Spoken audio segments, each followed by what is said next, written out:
Okay, so let's talk about July 13th, 2024. What started as a pretty standard political rally, well, it turned into a scene of absolute chaos. We're going to break down the assassination attempt on Donald Trump and get into exactly what we know step by step. So the scene is Butler, Pennsylvania. It's a Saturday evening. You've got thousands of people gathered for a campaign rally, something we've all seen before. But this one was about to take a violent, totally unexpected turn. Right as Donald Trump steps up to the mic and begins to speak, that's when it happens. The whole rally is just shattered by the sound of gunfire. And just like that, in a split second, a political event turns into a potential assassination scene. All right, so let's get into the attack itself.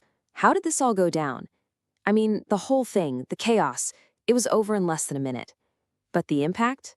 Yeah, that's going to be felt for a long, long time. And when I say rapid, I mean it.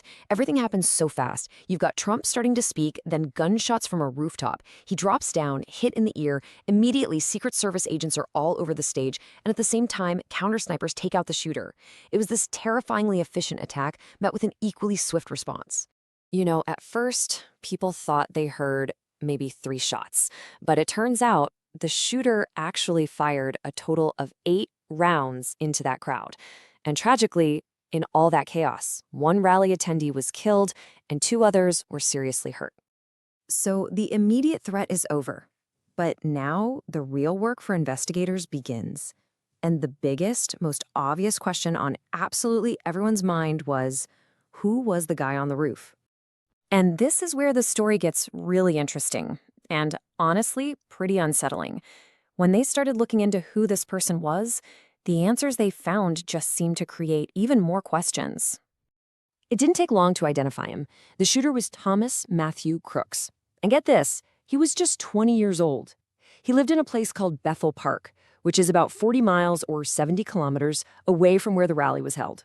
So he was up on a rooftop with an AR-15 style rifle positioned just 410 feet from the stage. That's not that far for a rifle like that. And the shot was so incredibly accurate that many believe the only thing that saved Trump's life was a tiny, almost unnoticeable head movement at the exact right second. But here's the thing that really throws a wrench in the works. This guy, Thomas Crooks, he wasn't a known extremist. He wasn't on any watch list. As far as anyone knew publicly, he was just a normal young guy. And that makes the why, the motive, so much more of a mystery. So as the FBI starts digging, they begin to uncover this double life. A huge, stark contrast between the person everyone thought he was and what he was secretly planning. It's really 2 completely different faces of the same person. On one hand, you have his public face, a recent high school grad, a kitchen worker at a nursing home. His colleagues said he showed no unusual behavior. But then there's the secret plan. He'd recently joined a shooting club. He bought 50 rounds of ammo the day before the attack. And he used his own father's rifle. It's just a shocking contrast. And if you look at his actions on the day of the attack, it's clear this was a deliberate plan. He calls out from his job at the nursing home, but he tells his coworkers he'll be back by tomorrow? What does that mean? Was he trying to cover his tracks, or did he just not expect to survive? And to make it even stranger, his own father reported him missing to the police that very same morning. Okay, so what did the FBI find when they really started digging into his life? Well, the evidence they pulled from his home, his car, and his phone, it started to paint a seriously dark picture.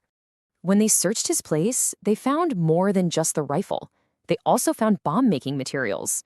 I mean, that suggests he was potentially planning for something way bigger, way more destructive than what actually happened at the rally. And then they got into his internet search history. And wow, it was even more alarming. The list of potential targets wasn't just Trump. He'd been searching for Joe Biden, the Attorney General Merrick Garland, the FBI Director Christopher Wray, even Catherine, the Princess of Wales.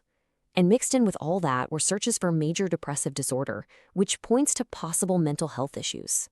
But out of everything they found, there was one clue on his phone that was just particularly weird and, frankly, pretty alarming. And it connected him to another infamous attack. What did they find? A photo of Ethan Crumbley. Now, you might remember that name.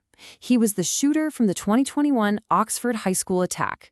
Finding that picture on Crooks' phone just blew the case wide open with a whole new set of questions about what or who might have inspired him. So they have all these clues, right?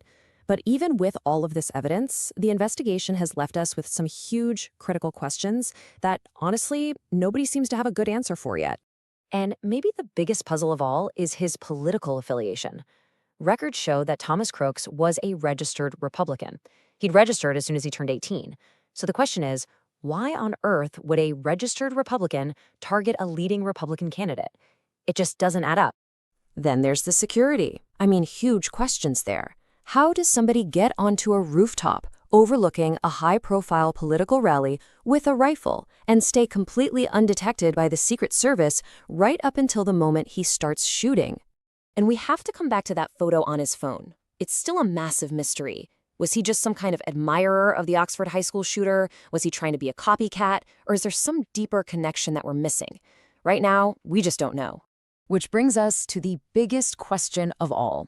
The FBI, for now, is saying this was the act of a single, troubled young man, a lone wolf. But with so many strange details and contradictions, you just have to wonder, was he really acting alone? Or is the full story of what happened that day still out there, hidden from view?